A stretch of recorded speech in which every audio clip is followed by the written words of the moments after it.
Welcome to wishful ಅಡುಗೆ ಮನೆ. ಇವತ್ತು ನಾವು ಇಲ್ಲಿ ಆಲೂಗಡ್ಡೆನ ತಗೊಂಡಿರೋದು.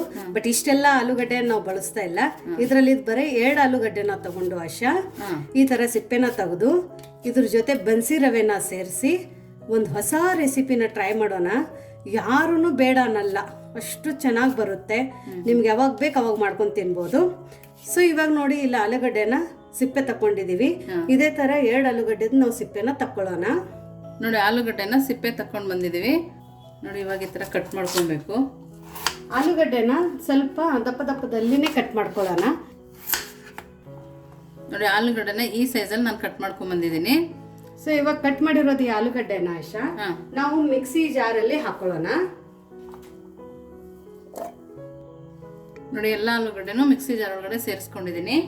ಇವಾಗ ಈ ಆಲೂಗಡ್ಡೆ ಜೊತೆನೆ ಇವಾಗ ಬನ್ಸಿ ರವೆನ ಸೇರಿಸ್ಕೊಳ್ಳೋಣಂತೆ. ಇಲ್ಲಿ ನಾನು 1 ಕಪ್ ಅಷ್ಟು ಬನ್ಸಿ ರವೆನ ತಗೊಂಡಿರೋದು. ನೋಡಿ ಇಷ್ಟನ್ನು ಸೇರಿಸ್ಕೊಳ್ತಾ ಇದ್ದೀವಿ. 1 ಕಪ್ ಅಷ್ಟು ಇಲ್ಲಿ ಬನ್ಸಿ ರವೆನ ಹಾಕೊಳ್ಳೋಣ. ಮನೆಯಲ್ಲಿ ಸುಮಾರು ಬನ್ಸಿ ರವೆ ಇರುತ್ತೆ. ಬರೀ ಬನ್ಸಿ ರವೆಯಿಂದ ಉಪ್ಪಿಟ್ಟು ಅದು ಇದು ತಿನ್ನೋದಕ್ಕಿಂತ ನಾವು ಈ ಥರ ಒಂದು ರೆಸಿಪಿನ ಮಾಡ್ಕೋಬೋದು. ಸೊ ಇವಾಗ ಇದ್ರ ಒಳಗಡೆ ನಾವು 1 ಕಪ್ ಅಷ್ಟು ಮೊಸರನ್ನ ಹಾಕೊಳ್ಳೋಣ. ನೋಡಿ ಇಲ್ಲಿ 1 ಕಪ್ ಅಷ್ಟು ಗಟ್ಟಿ ಮೊಸರನ್ನ ತಗೊಂಡಿದ್ದೀನಿ. ಮೊಸರು ಬೇಡ ಅಂದ್ರೆ ಮಜ್ಜಿಗೆನೂ ಹಾಕೋಬಹುದು. ಹುಳಿ ಮೊಸರು ಬೇಕಾದ್ರೆ ಹಾಕೋಬೋದಾ? ಹುಳಿ ಮೊಸರು ಹಾಕೊಂಡ್ರೆ ಇನ್ನೂ ಒಳ್ಳೇದು. ಸೊ ಇದೆಲ್ಲಾನು ಸ್ವಲ್ಪ ಸ್ವಲ್ಪ ನೀರನ್ನ ಹಾಕೊಂಡು ದೋಸೆ ಹದಕ್ಕೆ ನಾವು ರುಬ್ಕೊಂಡು ಬರೋಣ. ನೋಡಿ ಈಗ ಒಂದು ಪಾತ್ರೆ ತಗೊಂಡಿದೀವಿ. ನೋಡಿ ಮಿಕ್ಸಿ ಮಾಡ್ಕೊಂಡ್ ಬಂದ್ವಲ್ಲ, ಸಣ್ಣದಾಗಿ ರುಬ್ಕೊಂಡ್ ಬಂದಿದ್ದೀನಿ. ಅದನ್ನ ಇವಾಗ ಸೇರಿಸ್ಕೊಳ್ತಾ ಇದ್ದೀನಿ. ನೋಡ್ತಾ ಇದೀರಲ್ಲ ಎಷ್ಟು ಇದು ದೋಸೆ. ಹೌದು, ದೋಸೆ ಹಿಟ್ಟಿನ ತರ ರುಬ್ಕೊಂಡು ಬರಬೇಕು. ತುಂಬಾ ಸಣ್ಣದಾಗಿ ರುಬ್ಕೊಂಡು ಬರಬೇಕು. ಯಾಕಂದ್ರೆ ಬನ್ಸಿ ರವೆ ತುಂಬಾ ದಪ್ಪ ಇರುತ್ತಲ್ಲ, ಹಾಗಾಗಿ ದೋಸೆ ಅದಕ್ಕೆ ರುಬ್ಕೊಂಡು ಬರ್ಬೇಕು. ನೋಡಿ ಎಷ್ಟು ಸಣ್ಣ ರುಬ್ಕೊಂಡು ಬಂದಿದ್ದೀವಿ. ಇಷ್ಟು ಸಣ್ಣ ಇದನ್ನ ರುಬ್ಕೊಂಡು ಬರಬೇಕು. ಸೊ ಇವಾಗ ಇದೇ ಮಿಕ್ಸಿ ಬಾಂಡ್ಲಿಗೆ ಒಂದು ಸ್ವಲ್ಪ ನೀರನ್ನ ಹಾಕೊಳ್ಳೋಣ. ನೋಡಿ ಅದೇ ಮಿಕ್ಸಿಗೆ ಸ್ವಲ್ಪ ನೀರು ಹಾಕಿ ಸೇರಿಸ್ಕೊಳ್ತಾ ಇದ್ದೀನಿ. ಇದು ನಮ್ಗೆ ಕಂಪ್ಲೀಟ್ ಆಗಿ ದೋಸೆ ಬ್ಯಾಟರ್ ಅಲ್ವಾ ಆಶಾ? ಹೌದು. ಇವಾಗ ಇದಕ್ಕೆ ಏನ್ ಹಾಕೊಳ್ಳೋಣ? ಸೋಡಾನ ಸೇರಿಸ್ಕೊಳ್ತಾ ಹೌದು, ಯಾಕಂದ್ರೆ ಇನ್ಸ್ಟಂಟ್ ಆಗಿ ಮಾಡ್ತಾ ಇದೀವಿ. ಹಾಗಾಗಿ ಇನ್ಸ್ಟಂಟ್ ಫರ್ಮೆಂಟೇಷನ್ಗೆ ಇಲ್ಲಿ ಕುಕಿಂಗ್ ಸೋಡಾನ ಯೂಸ್ ಮಾಡ್ಕೋತಾ ಇದೀವಿ. ಅಕಸ್ಮಾತ್ ಮನೆಯಲ್ಲಿ ಕುಕಿಂಗ್ ಸೋಡಾ ಇಲ್ಲ ಅಂದ್ರೆ ಒಂದು ಅರ್ಧ ಸ್ಪೂನ್ ಅಷ್ಟು ಇನೋನ ಹಾಕೋಬಹುದು. ಇವಾಗ ಕಲರ್ ಎಲ್ಲ ಚೆನ್ನಾಗಿ ಬರಲಿ ಅಂತೇಳಿ ಇದ್ರ ಒಳಗಡೆ ನಾವು ಸ್ವಲ್ಪ ಸಕ್ಕರೆನ ಸೇರಿಸ್ಕೊಳ್ಳೋಣ. ಸಕ್ಕರೆಯಿಂದ ಟೆಕ್ಸ್ಚರು ತುಂಬಾ ಚೆನ್ನಾಗಿ ಬರುತ್ತೆ, ಟೇಸ್ಟ್ ಎನ್ಹಾನ್ಸ್ ಆಗುತ್ತೆ. ಅದ್ರ ಜೊತೆ ಮನೆಯಲ್ಲಿ ನಿಮ್ಮ ಹತ್ರ ಯಾವ ಸೊಪ್ಪು ಇದೆ ಆ ಸೊಪ್ಪನ್ನ ಸಣ್ಣದಾಗಿ ಕಟ್ ಮಾಡಿ ಹಾಕೋಬಹುದು. ನೋಡಿ ನಾನು ಸ್ವಲ್ಪ ಮೆಂತೆ ಸೊಪ್ಪು, ಸ್ವಲ್ಪ ಕೊತ್ತಂಬರಿ ಸೊಪ್ಪನ್ನ ತಗೊಂಡಿದ್ದೀನಿ. ಇದು ಸಣ್ಣದಾಗಿ ಕತ್ತರಿಸ್ಕೊಂಡಿರೋದಲ್ವಾ? ಹೌದು, ಸಣ್ಣದಾಗಿ ಕಟ್ ಮಾಡ್ಕೊಬೇಕು. ನೋಡಿ ನಾವೀಗ ರುಚಿಗೆ ತಕ್ಕಷ್ಟು ಉಪ್ಪನ್ನ ಸೇರಿಸ್ಕೊಳ್ತಾ ಇದ್ದೀನಿ. ನೋಡಿ ಇಷ್ಟನ್ನು ಹಾಕಿ ನೀಟಾಗಿ ಕಲಸ್ಕೊಬೇಕು. ಇದನ್ನ 1 ನಿಮಿಷ ಆದ್ರೆ ಬೀಟ್ ಮಾಡ್ಕೋಬೇಕು. ಅವಾಗ ಏನಾಗುತ್ತೆ, ಸೋಡಾ, ಸೊಪ್ಪು, ಮೊಸರು ಎಲ್ಲ ನೀಟಾಗಿ ಮಿಕ್ಸ್ ಆದಾಗ ಫರ್ಮೆಂಟೇಷನ್ ಮಾಡೋಕ್ಕೆ ಹೆಲ್ಪ್ ಮಾಡುತ್ತೆ. ಸೊಪ್ಪಿನ ಕಲರ್ ನೋಡಿ ಎಷ್ಟು ಚೆನ್ನಾಗಿ ಬಿಡ್ತಾ ಇದೆ ಅಲ್ಲಿ. ಹೌದು, ಮೆಂತ್ಯ ಸೊಪ್ಪು ಎಲ್ಲ ಎಷ್ಟು ಚೆನ್ನಾಗಿ ಕಾಣ್ತಾ ಇದೆ. ನೋಡಿ ಇವಾಗ ಚೆನ್ನಾಗಿ ಮಿಕ್ಸ್ ಆಗಿದೆ. ನಾವೀಗ ಈ ಥರ ಮಿಕ್ಸ್ ಮಾಡೋದ್ರಿಂದ ಮೆಂತ್ಯ ಸೊಪ್ಪು ಎಲ್ಲ ಚೆನ್ನಾಗಿ ಬರ್ತಿರುತ್ತೆ. ನಾವಿವಾಗ ಚಟ್ನಿ ಮಾಡ್ಕೊಳ್ಳೋ ತನಕನೂ ಇದನ್ನ ಒಂದು 5 ನಿಮಿಷ ಮುಚ್ಚಿಡೋಣ. ಇದಕ್ಕೇನು ಜಾಸ್ತಿ ಹೊತ್ತು ಫರ್ಮೆಂಟೇಷನ್ ಬೇಕಾಗಿಲ್ಲಲ್ಲ? ಬೇಕಾಗಿಲ್ಲ, ಒಂದು 5 ನಿಮಿಷ ಆದ್ರೆ ಸಾಕಾಗುತ್ತೆ. ಚಟ್ನಿ ಮಾಡೋಕೊಳ್ಳೋ ತನ ರೆಸ್ಟ್ ಅಲ್ಲಿ ಇಡೋಣ. ಸೊ ಇಲ್ಲಿ ಇವಾಗ ನಾವು ಚಟ್ನಿಗೆ ಒಂದು ಮಿಕ್ಸಿ ಜಾರ್ ತಗೊಂಡಿದ್ದೀವಿ.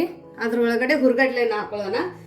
ಸೊ ಹುರಿದಿರುವಂತ ಕಡಲೆ ಬೀಜ ಸಿಪ್ಪೆ ಬೇಕಂದ್ರೆ ತಕ್ಕೊಳ್ಳಿ, ಇಲ್ಲಾಂದ್ರೆ ಹಾಗೇನೋ ಹಾಕೋಬಹುದು. ಬಟ್ ಕಡಲೆ ಬೀಜ ಸಿಪ್ಪಿದೊಳಗಡೆನೂ ತುಂಬಾ ನ್ಯೂಟ್ರಿಷನ್ ಇರುತ್ತೆ. ಹಾಗಾಗಿ ನಾನು ಹಿಂಗೇನೆ ತಗೋತಾ ಇದ್ದೀನಿ. ಇವಾಗ ಚಟ್ನಿಗೆ ಇದ್ರ ಒಳಗಡೆ ಒಂದು 4 ಹಸಿಮೆಣಸಿನ್ಕಾಯಿ ತಗೋತಾ ಇದ್ದೀನಿ. ಖಾರನ ನೋಡ್ಬಿಟ್ಟು ತಗೊಳ್ಳಿ. ಹಸಿಮೆಣಸಿನ್ಕಾಯಿ ಫ್ರೈ ಬೇಕಾದ್ರೆ ಮಾಡ್ಕೋಬಹುದಾ? ಫ್ರೈ ಮಾಡ್ಕೊಂಡು ಹಾಕೋಬಹುದು. ಯಾರಿಗಾದ್ರೆ ಗ್ಯಾಸ್ಟ್ರಿಕ್ ಪ್ರಾಬ್ಲಮ್ ಇರುತ್ತಲ್ಲ ಅಂತವರಿಗೆ ಮೆಣಸಿನ್ಕಾಯಿನ ಸ್ವಲ್ಪ ಎಣ್ಣೆಲಿ ಬಿಸಿ ಮಾಡಿ ಹಾಕೊಳ್ಳೋದ್ರಿಂದ ಗ್ಯಾಸ್ಟ್ರಿಕ್ ಆಗಲ್ಲ. ಚಟ್ನಿ ತಿಂದ್ರು ಸ್ವಲ್ಪ ಶುಂಠಿ, ಬೆಳ್ಳುಳ್ಳಿ ಬೇಕಂದ್ರೂ ಹಾಕೋಬಹುದು. ಆಮೇಲೆ ಇಲ್ಲಿ ಒಂದ್ ಸ್ವಲ್ಪ ಕೊತ್ತಂಬರಿ ಸೊಪ್ಪನ್ನ ತಗೊಂಡಿದ್ದೀನಿ. ರುಚಿಗೆ ಉಪ್ಪು, ಸ್ವಲ್ಪ ಇದಕ್ಕೆ ಸಕ್ಕರೆನ ಹಾಕೋಣ. ಸಕ್ಕರೆ ಹಾಕೊಳ್ಳೋದ್ರಿಂದ ಫ್ಲೇವರ್ ಎನ್ಹಾನ್ಸ್ ಆಗುತ್ತೆ, ತುಂಬಾ ಚೆನ್ನಾಗಿ ಫ್ಲೇವರ್ ಬರುತ್ತೆ.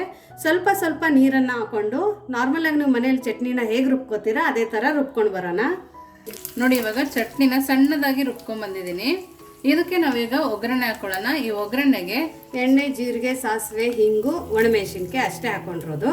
ಬೇಕಂದ್ರೆ ಕರಿಬೇವನ್ನು ನೀವು ಇದಕ್ಕೆ ಹಾಕೊಳ್ಳಿ. ಈ ತರ ಒಗ್ಗರಣೆ ಹಾಕೊಂಡಿರೋದು ತುಂಬಾನೇ ಟೇಸ್ಟ್ ಇರುತ್ತೆ, ತುಂಬಾ ಚೆನ್ನಾಗಿರುತ್ತೆ. ನೋಡ್ತಾ ಇದ್ರಲ್ಲ ಎಷ್ಟು ಚೆನ್ನಾಗಿದೆ ಅಂತೇಳಿ. ಈ ಚಟ್ನಿ ಜೊತೆಗೆ ಬನ್ಸಿ ರವೆ ರೆಸಿಪಿ ಮಾಡ್ತಾ ಇದೀವಲ್ಲ, ಅದನ್ನ ಹಾಕೊಂಡು ತಿಂದರೆ ತುಂಬಾನೇ ಚೆನ್ನಾಗಿರುತ್ತೆ. ನೋಡಿ ಇವಾಗ ಈ ಚಟ್ನಿನ ಪಕ್ಕಕ್ಕೆ ಇಟ್ಕೊಳ್ಳೋಣ. ಇವಾಗ ದೋಸೆನ ಹಾಕೋದು ತೋರಿಸ್ತೀವಿ. ನೋಡಿ ಇವಾಗ ನಾವು ಪ್ಯಾನ್ ಇಟ್ಕೊಂಡಿದ್ದೀವಿ. ಅದು ಚೆನ್ನಾಗಿ ಕಾದಿದೆ. ನೋಡಿ ನೀರು ಹಾಕಿದ ತಕ್ಷಣ ಈ ಥರ ಬರಬೇಕು. ನೋಡಿ ಬಟ್ಟೆಲ್ಲ ನೀಟಾಗಿ ಒರೆಸ್ಕೊಳ್ತಾ ಇದ್ದೀನಿ. ನೀರು ಹಾಕಿ ಒರೆಸೋಣ ನಂತರ ಫ್ಲೇಮನ್ನು ಲೋಲಿ ಇಟ್ಕೊಂಡು ನಮ್ದು ಇವಾಗ ಹಿಟ್ಟು ಫರ್ಮೆಂಟ್ ಆಗಿದೆ ನೋಡಿ, ಎಷ್ಟು ಚೆನ್ನಾಗಾಗಿದೆ, ಬಬಲ್ಸ್ ಥರ ಬಂದಿದೆ. ಇಮಿಡಿಯೇಟಾಗಿ ನಾವು ಇದ್ರೊಳಗಡೆ ದೋಸೆನ ಹಾಕೋಬೇಕು. ನೀವು ಯಾವ ಥರ ಬೇಕೋ ಆ ಥರ ಇಲ್ಲಿ ದೋಸೆನ ಬರುತ್ತೆ. ತಿಳು ಅಂದರೆ ತಿಳು ಬರುತ್ತೆ, ದಪ್ಪ ಅಂದರೆ ದಪ್ಪ ಬರುತ್ತೆ. ಇಲ್ಲೇ ನೀವು ದೋಸೆ ಟೆಕ್ಸ್ಚರನ್ನು ನೋಡ್ಬೋದು. ಇವಾಗ ಫ್ಲೇಮನ್ನು ಹಾಯಲ್ಲಿ ಇಟ್ಕೋಬೇಕು. ನೋಡಿ ಎಷ್ಟು ತೂತ ಥರ ದೋಸೆ ಬಂದಿದೆ ಅಂತ. ಇವಾಗ ನೋಡಿ ಇದ್ರ ಮೇಲ್ಗಡೆ ನಾನು ಸ್ವಲ್ಪ ಎಣ್ಣೆನ ಹಾಕೋತಾ ಇದ್ದೀನಿ. ಎಣ್ಣೆ ಜೊತೆ ಇದ್ರ ಒಳಗಡೆ ಒಂದು ಸ್ವಲ್ಪ ಬಟರು ಅಥವಾ ತುಪ್ಪ ಹಾಕೊಂಡಿದ್ರೆ ಇನ್ನೂ ತುಂಬ ಚೆನ್ನಾಗಿ ಬರುತ್ತೆ ಫ್ಲೇವರು. ಇದು ಟೋಟಲಿ ಆಪ್ಷನಲ್ ಇದೆ, ಬಟ್ ನಾನು 2 ಹಾಕ್ತಾ ಇದ್ದೀನಿ, ಯಾಕಂದರೆ ಹೋಟೆಲ್ ಥರನೇ ನಿಮ್ಗೆ ಇಲ್ಲಿ ಫ್ಲೇವರ್ ಬರುತ್ತೆ. ಮಕ್ಳಿಗೆ ಕೂಡ ಹೆಲ್ದಿ ಆಗಿರುತ್ತೆ. ಹೌದು, ನೋಡಿ ನೋಡಕ್ ಕೂಡ ಎಷ್ಟು ಚೆನ್ನಾಗಿ ಕಾಣಿಸ್ತಾ ಇದೆ. ಇದು ಆಕ್ಚುಲಿ ಹೌದು, ಬಟ್ ಇದು ನಾನ್ ಸ್ಟಿಕ್ ತವೆ ಅಲ್ಲ, ಇದು ಕಬ್ಬಿಣದ ತವೆ.